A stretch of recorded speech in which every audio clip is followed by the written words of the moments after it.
Rob, we've seen a bit of a bloodbath on markets over the past couple of days. We had our resources stocks in particular down sharply yesterday, more weakness today, and today it just seems a little more widespread, all sectors being hammered.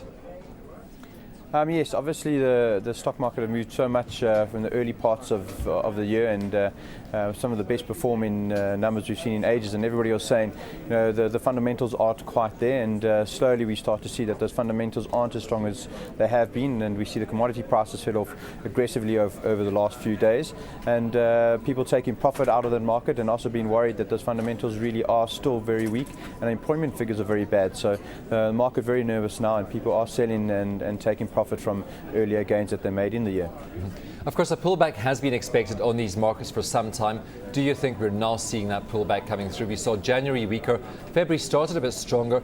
Some traders said there was more downside risk. Are we seeing that downside coming through? Definitely. I think that if you take a look at the top 40, we've got the previous low is about 22,900, and we're about 200 points away from that. So I think we can still see weakness for another 200 points, and then we have to be careful to see if that level holds in the market. We're going to have some good fundamentals out of Europe, with Portugal, Greece and Spain under pressure with their liquidity problems. We're going to need some positive information out of the States on their employment numbers, and if those numbers are not good coming out of Europe and the States, we can go considerably lower again. And of course, we saw that initial jobless claims number coming through in the United States yesterday, weaker than expected. We're now looking forward to the non-farm payroll data that comes out this afternoon. If that number is disappointing, what sort of a pullback or further pullback do you think we could see on these markets? I think the market is very nervous for those numbers later this afternoon. I think they're coming out at 3:30 local time. We'll be looking very closely at those numbers. If they are negative, we'll see this continued sell-off in the markets, definitely. Do you think it's going to be commodities-led, as we have seen over the past week or so, that it has been falling commodity prices that have dragged our market down? Definitely. Obviously, when China sneezes and says they're not going to be importing as much, and they're reducing liquidity in the market, people get very worried about the growth in commodities, because that's really where the drivers come in from. So commodities will definitely always lead our market, and we'll have to see some also, again, positive news coming out of China on the commodity side. And if there's no big news, no stories of increased buying from China, the commodity prices will continue falling, and we'll see our big miners taking a lot of strain. Well, of course, we've already seen miners like Anglo American coming under pressure. That stock went from 280 to 290 at the beginning of the week, back down to 270 yesterday or thereabouts. I mean, should we be seeing this as a buying opportunity to start nibbling, or do you think we should wait for further downside? It's difficult to tell. There have been a lot of asset managers that have still been holding a lot of cash and were not buying Anglos in the 300 level and 330 level, and have been waiting for a pullback to come. Where they start to buy is a bit more difficult to judge. But I think between 250 and 270, there will be some buying coming in and supporting those type of shares, as people have been holding quite a lot of cash in their portfolios.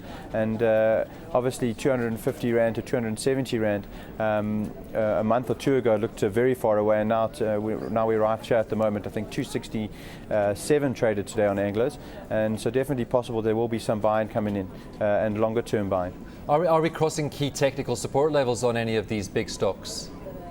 There was support at 280 on Anglo American. There's another small support line at about 272, and then it falls away, I think, all the way down to into the 250s. I think on the top 40, as I said before, the previous low was 22,900. We're sitting at about 23,140 currently.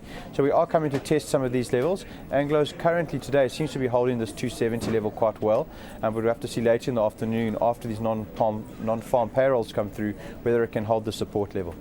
And of course, I mean, we've known about the euro debt problems for quite a while. These are starting to look like they're escalating, although the European Union says it will support Greece to some extent. So it's the little bits of bad news that now seem to be triggering the sell-offs. We had the jobs data yesterday. Today we've also had some negative results coming out of Europe. We had Volvo's fifth straight quarterly loss, British Airways posting a 9-month loss. So there does seem to be an escalation of negative news.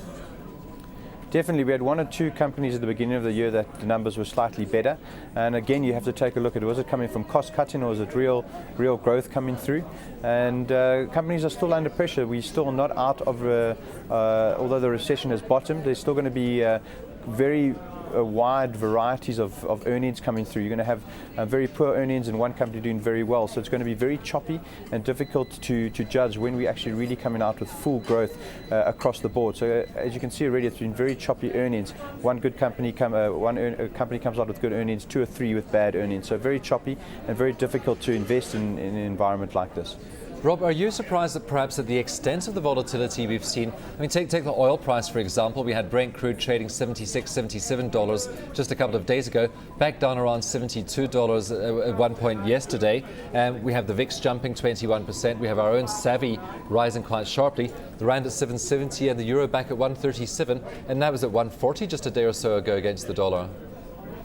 I think also one of the reasons for the high volatility is that the volume has been quite thin over the last few months.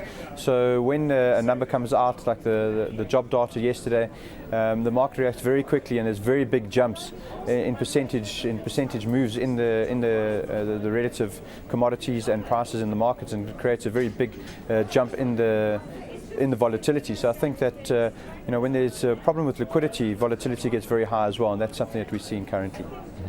Just the outlook for the dollar. I mean, it's 137 at the moment. Just with the increased volatility in the market, would you expect the dollar to maintain this strengthening bias against the euro?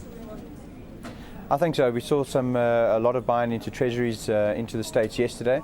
I think with the euro, with the States keeping the interest rates low, they'll still be buying into those bonds. And I think the dollar did seem to bottom out against the euro earlier or late last year. And I think we'll still see dollar strength for the short while coming. Well, just looking into next week, our results season really kicking off. We had Goldfields yesterday, starting the gold quarterlies. A lot more companies starting to report from next week. We had Renette out today with a 3-month management statement. Nice increase there, but really just due to the BAT improvements in its share price, I think. Yes, they hold, I think, 84 million shares in BAT, and it makes up most of their holdings for REI. And I think that share price did relatively well in the last quarter, so that's mainly where they got the increase from. They didn't do too much spending. They spent about 2.3 million euros on new assets, and they're looking relatively firm. They always do trade to a discount, normally of about 11% to their net asset value. And so looking relatively firm there, but obviously they didn't do very much purchasing at all and really got most of their benefit from BAT. Of course, we have Anglo Platinum coming through its results next week. It's already flagged that it does expect an 89 to 99% fall in profits. Any other big companies we should be looking out for next week, and what's your expectation on the earnings front in South Africa? Well, I think obviously in the next few weeks we'll have some of the big miners coming through. We'll have some of the banks coming through with earnings as well. It's going to be interesting to see on the banking side whether the bad debts have finished and they're starting to show improvements. On the mining side, we're going to have to take a look and see how much money did these miners make in the last 6 months, and can they justify the very good moves in the share price. If the fundamentals do not match the share price moves that we saw over the last few months, the miners will be under pressure.